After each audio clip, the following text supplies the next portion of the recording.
Students, whatever homework is given to you, you have to submit it on the very next day between 8 am to 1 pm to the given WhatsApp number, and it is compulsory to submit your homework as your attendance will be marked on the basis of your submission. In the previous video, you all have understood the poem I Am So Lonely. Now we have to cover the back exercises of this poem. Exercise A, fill in the blanks. Number 1, the poet does not get any dash. कवि को क्या नहीं मिलता है? Yes, कवि को कोई email या कॉल नहीं मिलता है. So we have to write here emails, OR or CALLS calls. Number 2, he sits by himself in his dash. कवि खुद से कहाँ बैठा रहता है? Yes, room. ROOM, room. Number 3, his dash would usually avoid him.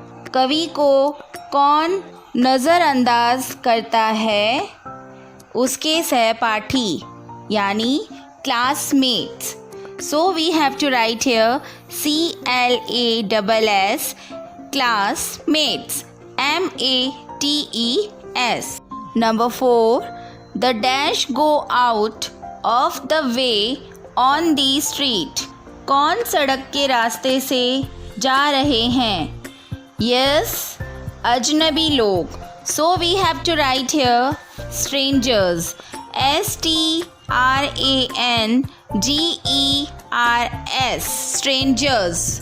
Number 5, the guess this year is to dash first dash. कवि क्या अनुमान लगाता है?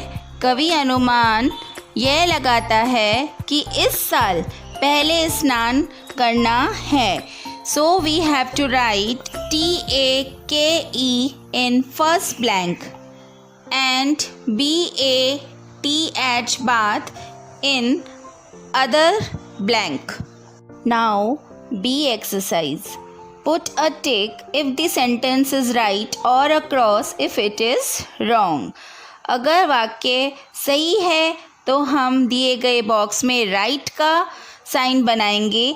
अगर सेंटेंस रॉन्ग है तो हम दिए गए बॉक्स में क्रॉस लगाएंगे. Number 1, the poet always gets emails. कवि को हमेशा ईमेल मिलते हैं? No, so we have to put cross here. Number 2, he does not get phone calls. उसके पास फ़ोन नहीं आते थे. Yes, so we have to tick here. Number 3, the classmates would avoid him. सहपाठी उसे नज़रअंदाज किया करते थे. Yes, so we have to put tick here. Number 4, even the strangers greeted him with a smile. यहाँ तक कि अजनबियों ने भी मुस्कुराते हुए उनका स्वागत किया. No, we have to put cross here. Number 5, everybody wanted to play with him. हर कोई उसके साथ खेलना चाहता था? No, so we have to cross in the given box. Now we have to do C exercise. Match the following. We have to match A column with column B. Number 1, the poet. कवि हमेशा अकेला रहता था. Yes, always alone. So we have to put number 1 here. Number 2, the strangers. अजनबी लोग अपने रास्ते से जा रहे थे. Go out of their way. So we have to put number 2 here. Number 3, classmates. सहपाठी उसे क्या करते थे? नज़रअंदाज करते थे. Avoid him. So we have to write number 3 here. Number 4, this year takes his first bath. इस साल उनका पहला स्नान है. So we have to write number 4 here. Now come to the exercise D. Answer the following questions. Number 1. Who avoids the poet? कवि को नज़रअंदाज कौन करता था? Answer. Poet's classmates avoid the poet. Poet के जो सहपाठी थे उसके क्लास के साथी उसे हमेशा अवॉइड करते थे. Question 2. What is the opinion of the poet about himself? अपने बारे में कवि की क्या राय है? Answer. The poet thinks about himself as he is lonely. अपने बारे में कवि की राय यह है कि वह हमेशा ही अकेला है. Number 3. How do the strangers not meet the poet? अजनबी लोग कवि से कैसे नहीं मिल पाते थे? Answer. The strangers go out of their way. अजनबी लोग कवि से इसलिए नहीं मिल पाते थे क्योंकि वह अपने रास्ते से जा रहे होते थे. Question 4. What is the poet's belief? कवि की आस्था क्या है? Answer.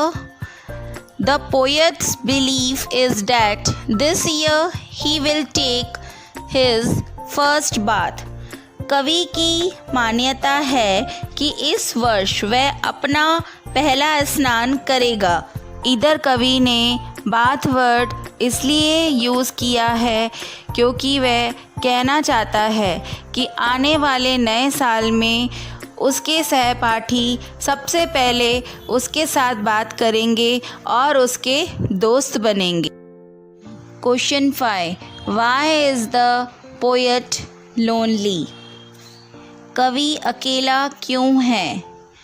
Answer. The poet is lonely because he does not get any emails or calls on his phone. His classmates avoid him. Strangers also don't want to meet him. कवि अकेला है क्योंकि उसे अपने ईमेल पर कोई ईमेल या call नहीं मिलता है. उसके सहपाठी भी उससे बात नहीं करते हैं. अजनबी भी उससे मिलना नहीं चाहते हैं. Exercise G. Write the opposites of the colored words in the following sentences. निम्नलिखित वाक्यों में रंगीन शब्दों के विपरीत लिखिए. Number 1. A stone is not soft, it is hard. एक पत्थर नरम नहीं होता है, यह कठोर होता है. इधर सॉफ्ट का अपोजिट क्या होगा? Hard. HARD, hard. Number 2. Days are hot but nights are cold. दिन गर्म हैं लेकिन रातें ठंडी हैं. तो इधर हॉट का क्या अपोजिट हुआ? Yes, cold. COLD, cold. Number 3. I thought that the test would be difficult but it was quite easy. मुझे लगा था कि परीक्षा कठिन होगी लेकिन यह काफ़ी आसान थी. इधर डिफ़िकल्ट का अपोजिट क्या यूज़ हुआ है? Easy. EASY. Number 4. Sam is quite fat but his sister Liz is thin. Sam जो है वो बहुत मोटा है लेकिन जो उसकी सिस्टर है वो पतली है. तो फैट का, मोटे का अपोजिट क्या होता है? पतला. Thin. THIN, thin. Number 5. The bag is very heavy, I can lift only the light. Bag बहुत भारी है, मैं केवल एक हल्का वाला ही उठा सकता हूँ. तो इधर हैवी का क्या वर्ड यूज़ हुआ है अपोजिट? लाइट, LIGHT, लाइट, भारी, हल्का। Number 6, Harry is tall but his brother is short. Harry लंबा है लेकिन उसका भाई छोटा है। टॉल का short, SHORT। Number 7, tortoise came first and the rabbit came last in the race. कछुआ पहले आया और खरगोश दौड़ में आखिरी बार आया। तो फर्स्ट का opposite last, first last, FIRST, first. Exercise H, circle the word that does not rhyme with the others. उस शब्द को सर्कल करें जो दूसरों के साथ तुकबंदी नहीं करता है। Now see number 1, clap, flap, trap, trip। देखो, हमारे बोलने से ही पता चल रहा है, हमारी टंग एक साथ जाएगी, ऐप ऐप ऐप, इप अलग हो गई, तो इसमें अलग क्या हुआ? Yes, TRIP, trip. So we have to circle this trip word. Now remaining words 2 to 10 you have to do in your book. This is your homework. Now students, you have to learn and write these exercises in your book.